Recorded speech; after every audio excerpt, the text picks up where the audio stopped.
오늘 밝고 맑고 깨끗하게 라는 제목으로 말씀 증거합니다. 자, 우리에게 귀한 가정은 하나님 주신 최고의 선물입니다. 가정은 정말 하나님 주신 선물이에요. 집이 최고죠. 이에 우리는 가정을 위해서 우선 할 일이 무엇일까요? 그것은 우리의 가정을 믿음으로 밝혀야 할 것입니다. 가정은요, 침침하면 안 돼요. 우리 가정은 항상 밝아야 할 것입니다. 그런 의미에서 오늘 말씀은 하나님 주신 회막 안 성소를 밝히는 이야기로서 우리 가정에 대한 귀한 교훈을 주는 말씀입니다. 우리 하나님은 출애굽 후에 광야를 통과하면서 성막을 짓도록 하셨어요. 성막 자체가 영적인 등불을 의미하지요. 우상에 찌들어 살던 종살이 그 어둠의 시절을 벗어나게 하신 거예요. 그래서 성막을 모든 지파들 정중앙에 두게 하셨어요. 이때 특히 성막 안 성소에는 여러 기물들이 있었는데 그중 가장 바쁘게 쓰임 받은 것이 등잔대였습니다. 등잔대. 자, 우리도 집에서 유용하게 사용하는 여러 물건들, 가전들 있잖아요. 그 중에서 특히 많이 쓰는 것이 아마도 있을 것입니다. 저희 집 같은 경우에는 세탁기예요. 세탁기. TV나 냉장고는 아마 다들 사용하는 시간이 비슷할 거예요. 다만 우리 집은 세탁기가 굉장히 바쁘게 돌아갑니다. 하루에 2번, 3번은 거의 기본인 것 같아요. 우리 아이들이 학교만 갔다가 돌아오면 다들 옷을 벗어서 빨래통에 넣어 놓습니다. 중요한 것, 아이들이 4명이라는 거. 4명이니까 빨래가 너무너무 많이 나와요. 그러니까 세탁기가 밤낮 없이 계속 돌아갑니다. 자, 그와 비슷하게 성소 안에서 제일 바쁜 게 등잔대였어요. 이때 이 등잔대는 하나님의 지시, 명령으로 만들어졌죠. 스크린에 있는 그림처럼 등잔대는 중앙 등잔대와 좌우 3개씩 모두 7개의 등잔으로 되어 있습니다. 그리고 이것의 사용법을 오늘 본문은 잘 말씀하고 있어요. 전 이 말씀을 묵상하면서 우리의 가정을 생각했습니다. 처음에도 제가 이야기했듯이 성도인 우리 가정을 위해서 가장 기본적으로 해야 할 일은 믿음으로 가정을 밝히는 거예요. 은혜의 조도를 높여야 돼요. 밝을수록 좋습니다. 곧 우리는 등잔대로 부름받았음을 믿습니다. 그럼 우리가 그 앞에서 어떻게 해야 될까? 오늘 말씀에 비추어서 그 교훈을 3가지로 생각을 해봅니다. 첫 번째는 계속 켜두어야 돼요. 계속 밝게 켜두어야 할 거예요. 2절 말씀 보세요. 이스라엘 자손에게 명령하여 불을 켜기 위하여 감람을 찧어낸 순결한 기름을 4개로 가져오게 하여 계속해서 등잔불을 켜둘지며. 자, 우리 하나님께서 광야에서 명령하여 만들게 하신 성막에는 창문이 없었습니다. 쉬운 말로 성막은 큰 텐트이기 때문에 따로 창문이 없었고 그 안을 불로 밝혀야 했습니다. 대신 그 불은 따로 준비하게 하신 등잔으로만 밝히게 하신 거예요. 여러분, 이것이 영적인 의미가 있지요. 사실 그냥 빛만 필요하다고 하셨다면 무슨 불이든 상관치 않게 하셨을 거예요. 하지만 하나님은 친히 등잔을 만들라 말씀을 하셨죠. 특히 등잔대 전체의 모습을 보면 이것을 주신 의미를 잘 알 수가 있습니다. 자, 이 등잔대 어때요? 잔뜩 물이 올라서 살구꽃이 피어나가는 형상입니다. 잔뜩 물이 올라서 가지마다 꽃이 피어나는 그러한 형상이죠. 그래서 이 빛은 그냥 빛이 아니고 생명의 빛, 지나가는 곳마다 생명이 샘솟는 은혜의 빛을 뜻하는 것입니다. 여러분, 천지창조를 생각해 보세요. 첫날 만드신 게 뭐예요? 첫날 만드신 게 빛이에요. 근데 그게 그냥 빛이 아닙니다. 태양빛이 아니었어요. 흑암, 완전한 어둠을 밝히는 빛이었어요. 무에서 유로, 죽음에서 생명으로 전환되는 은혜의 빛이었다고요. 그래서 그 빛을 이사야 선지자는 이렇게 고백하고 있어요. 이사야서 9장 2절 말씀 같이 읽어요. 시작. 흑암에 행하던 백성이 큰 빛을 보고 사망의 그늘진 땅에 거주하던 자에게 빛이 비치도다. 아멘. 세상의 빛이 아니라 하나님께서 비추신 생명의 빛. 여러분, 이 빛이 결국 누구를 상징합니까? 우리 주님 예수 그리스도를 뜻하는 거예요. 그래서 요한복음 8장 12절 말씀을 보면 주님 스스로 고백하고 말씀합니다. 시작.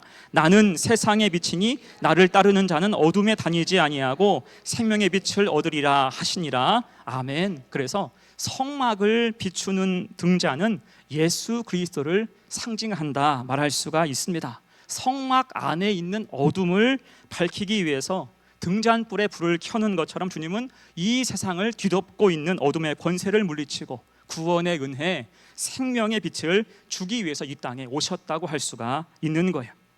곧 예수 이름이 선포될 때 우리 영혼의 어둠, 우리 가정의 어둠은 다 쫓겨날 줄로 믿습니다. 핵심은 당연히 그 빛이 꺼지지 않게 해야 되는 거예요. 그 빛은 계속 빛나도록 해야 할 것입니다.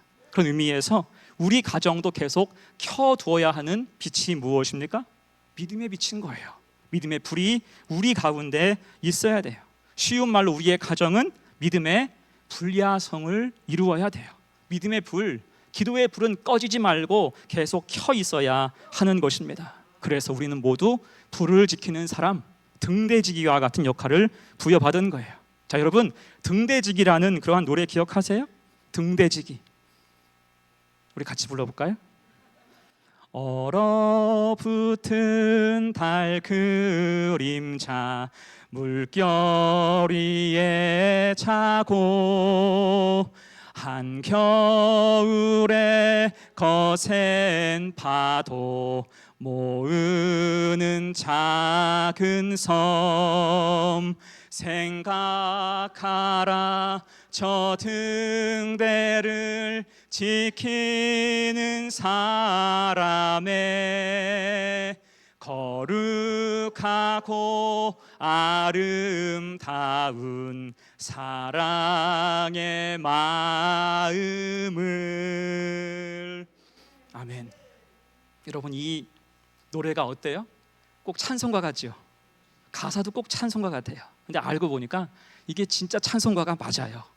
원곡이 미국의 찬송가입니다. 곧 불을 지키는 사람, 불을 밝히는 사람은 거룩하고 아름다운 마음이 있어야 한다는 거예요. 우리가 그런 사람 되기를 간절히 바랍니다. 등대지기, 불을 지키는 사람. 그래서 우리 가정 믿음의 불이 항상 밝혀서 은혜가 가득한 복된 성도의 가정이 되시기를 간절히 축원합니다. 아멘. 두 번째예요. 본문의 교훈 두 번째, 기름을 채우라. 특히 맑은 기름을 채우라고 말씀합니다. 다시 2절 봅니다. 이스라엘 자손에게 명령하여 불을 켜기 위하여 감람을 찧어낸 순결한 기름을 4개로 가져오게 하여. 아멘. 하나님은 성소의 불을 밝히기 위해서 순결한 기름을 준비하게 하셨습니다. 사실 기름이 없으면 등잔이 아무리 좋아도 불을 밝힐 수가 없죠.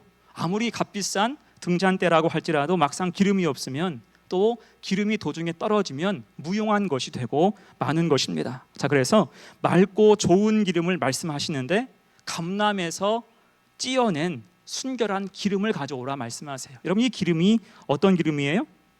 이것은 문자 그대로 감람유, 요즘 말로 하면 올리브유를 뜻합니다. 맑고 향기가 있는 그러한 기름이에요. 엑스트라 벌진이라고 생각하면 정확합니다. 이것을 연료로 사용하도록 가져오라라고 말씀하고 있는 거예요. 자, 이때 성소를 밝히는 등잔불과 비슷하게 우리나라도 예전에는 호롱불이라는 것을 썼잖아요.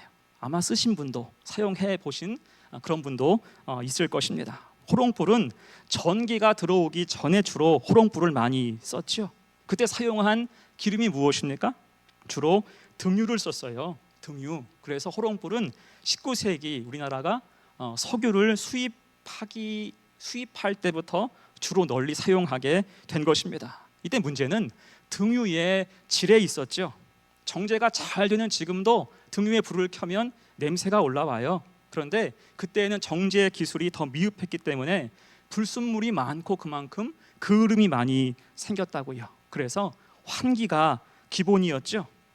곧 지금 기준으로 따지면 호롱불은 실내 공기질을 최악으로 만드는 그런 주범과도 같습니다. 대신 오늘 본문에서 말씀하는 순수한 감람유, 엑스트라 벌진은 그 특징이 그을음이 없다라는 거예요.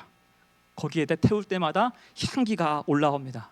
하나님은 지금 이것을 준비하게 하시는 거예요. 곧 이 순결한 기름은 하나님 앞에 선 우리의 마음, 정결함을 상징한다고 할 수가 있어요. 그래서 주님께서 우리에게 예배 드리기 전 자세에 대해서 말씀하셨죠. 주여 주여 하는 게 다가 아니라 하셨어요. 주여 주여, 거룩한 척, 경건한 척 하는 게 다가 아니다 말씀하셨습니다. 대신 마음과 정성을 다하라, 또한 회개하고 화해하고 예배 앞에 서라. 곧 우리의 심령이 감람에서 갓 지어낸 순결한 기름같이 되어야 한다는 것입니다. 자, 거기다가 하나 더, 여기서 순결한 기름이 상징하는 것은 성령이에요. 누가복음 4장 18절 말씀 같이 읽어요. 시작. 주의 성령이 내게 임하셨으니 이는 가난한 자에게 복음을 전하게 하시려고 내게 기름을 부으시고 나를 보내서 포로된 자에게 자유를, 눈먼 자에게 다시 보게 함을 전파하며 눌린 자를 자유롭게 하고 주의 은혜의 해를 전파하게 하려 하심이라. 아멘. 여러분, 이 말씀은 예수님의 출사표에 해당하는 말씀이에요. 주님이 이 땅에 오신 목적이 무엇인가 선포하시면서 이사야서의 말씀으로 대신하신 그러한 말씀입니다. 곧 예수님께서 이 어두운 세상을 비추시기 위해서 이 땅에 오셨다는 거예요. 자, 그런데 이 말씀이 중요한 게 뭐냐면 이 말씀 맨 처음에 뭐라고 써 있어요? 주의 성령이 내게 임하셨으니. 주의 성령이 내게 임하셨으니, 성령이 먼저 임하고 주님 사역이 시작되었다는 뜻입니다. 곧 생명의 빛을 비추기 위해서 주님도 성령, 기름을 우선 채우셨다라고 하면 정확해요. 여러분, 그래서 우리가 할 일이 무엇입니까? 늘 성령을 사모하며 충만해야 돼요. 성령으로 가득 채워져야 하는 줄로 믿습니다.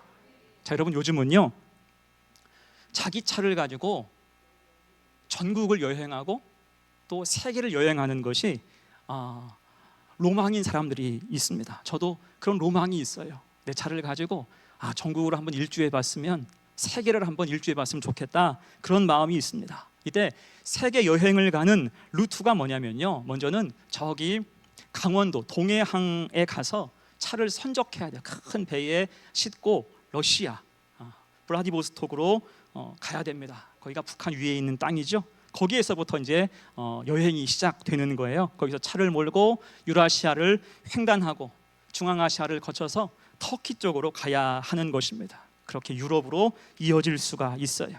이때 제일 어려운 코스가 유라시아를 횡단하면서 중앙아시아를 지나가는 거예요. 적어도 한 달 이상 시간이 걸리죠.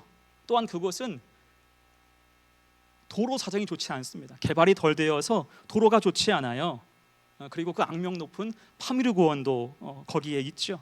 또한 우리나라처럼 휴게소가 많지 않습니다. 그래서 운전하면서 항상 체크할 게 뭐냐면 주유소가 보인다.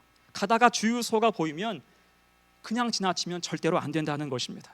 주유소가 보이면 무조건 기름을 가득 채우고 또 여분의 기름통 준비해서 거기에 가득 채워서 비치해 놓고 가야 한다는 거예요. 이유가 무엇일까요? 다음 주유소까지 거리가 너무 멀고 그 주유소가 운영한다는 보장이 없기 때문입니다. 기름이 없으면 낭패죠. 올 스톱. 그래서 적어도 말통 2개에는 기름을 가득 채워 놓아야 한다, 그런 얘기를 들은 적이 있습니다. 여러분, 우리도 그렇습니다. 성령 충만을 사모해야 돼요. 우리가 주와 동행하기를 원한다면 성령의 은혜, 충만함이 결코 바닥나서는 안 될 것입니다. 열 처녀 비유를 생각해 보세요. 슬기로운 처녀와 어리석은 처녀를 가른 게 무엇입니까? 준비의 여부였잖아요.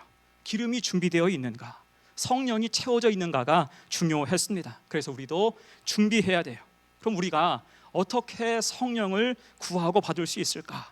이미 주님께서는 우리에게 답을 명확하게 주셨습니다. 누가복음 11장 13절 같이 읽어요. 시작. 너희가 악할지라도 좋은 것을 자식에게 줄 줄 알거든 하물며 너희 하늘 아버지께서 구하는 자에게 성령을 주시지 않겠느냐. 아멘. 구하는 자에게 성령을 주지 않겠느냐. 주신다, 그런 뜻이에요. 하나님께 간절히 구할 때 우리에게 성령 주심을 믿습니다. 대신 언제 구할 것인가, 언제 구할 것인가, 이게 참 어려운 문제예요. 그것은 성령이 내 안에서 바닥나고 있다, 징조가 보일 때는 무조건 엎드려서 주의 은혜를 구해야 할 것입니다. 그 체크는요 어려운 게 아니에요. 쉬운 말로 우리 신앙이 덜덜거릴 때, 간혹 우리 신앙이 덜덜거려요. 이것은 경고등이 켜진 것입니다. 교회 오기가 힘들어요. 자꾸 꾀가 납니다. 나의 불신앙에 대해서 눈 감아주고 합리화해요. 과거 세상에서 살던 그때가 그립습니다. 복음보다 세상의 잡소리가 더 크게 들리면 여지없어요. 이것은 지금 경고등이 켜진 것과 같습니다. 그때가 골든타임이라고 할 수가 있어요. 그때는 반드시 주 앞에 엎드려서 성령을 구하고 기도해야 하는 거예요. 이때 중요한 팁, 어떻게 우리가 기도할 것인가? 가장 쉬운 방법은 교회에 일찍 오세요. 교회에 조금만 일찍 오세요. 일찍 오셔서 기도할 시간을 여러분이 내야 하는 것입니다. 우리가 통상적으로 예배 때 설교 듣고 나서 통성으로 기도하죠. 그것은 주제에 맞게 합심해서 하는 부르짖는 기도입니다. 그때는 자기를 위해서 영혼을 놓고 기도하기가 쉽지 않아요. 그러니 일찍 오셔서 시간을 내서 따로 기도하셔야 할 것입니다. 예를 들어서 우리 수요 예배 있죠. 통상은 제가 오후 4시가 되면 예배 스탠바이를 해요. 준비를 합니다. 불을 켜고 음악을 잔잔하게 켜놓습니다. 그러니까 여러분이 일찍 오시라고요. 일찍 오셔서 30분이나 1시간 예배 직전까지 기도하시면 참 좋아요. 그 위에 부으신 은혜가 있는 줄로 믿습니다. 그리고 팁 하나 더, 막상 기도하려고 할 때 기도가 안 된다, 내가 어떻게 기도할지 모르겠다 싶으신 분들은 성경 시편을 읽으세요. 시편을 미리 읽으십시오. 시편은요, 기도의 촉진제와 같습니다. 시편이 대부분 기도잖아요. 기도하며 찬양하는 것이지만 그 속에는 수많은 감정들이 다 들어가 있어요. 내가 힘들어하는 문제, 나의 인격의 문제, 나의 어려움, 나의 고민이 대부분 시편에는 다 포함되어 있습니다. 굉장히 솔직한 기도예요. 그래서 미리 여러 장 그 말씀을 읽고 묵상할 때 기도를 하면 우리 마음이 이 말씀 속에 있어요. 기도가 쉬워집니다. 기도가 깊어지는 거예요. 한번 그렇게 하시기를 간절히 바랍니다. 자, 그래서 우리는 맑은 기름, 정결함으로 주님 앞에 서야 하고요. 또한 성령의 기름으로 충만해서 기도할 때 우리의 영혼이 밝아지고 그를 통하여 가정과 교회가 밝아짐을 믿습니다. 그 충만하신 은혜를 사모하며 맑은 기름이 떨어지지 않는 우리 성도 되시기를 간절히 바랍니다. 자, 세 번째, 오늘 말씀의 교훈 마지막 세 번째는 때때로 정리하라는 것입니다. 자, 오늘 말씀을 쭉 읽어보면 기름을 채워서 계속 밝힐 것을 말씀하고 있지만 사실 그것보다는 정리를 더 강조하고 있어요. 3절 중반입니다. 회막 안 증거의 휘장 밖에서 저녁부터 아침까지 여호와 앞에 항상 등잔불을 정리할지니, 또한 4절 말씀, 그는 여호와 앞에서 순결한 등잔대 위에 등잔들을 항상 정리할지니라. 아멘.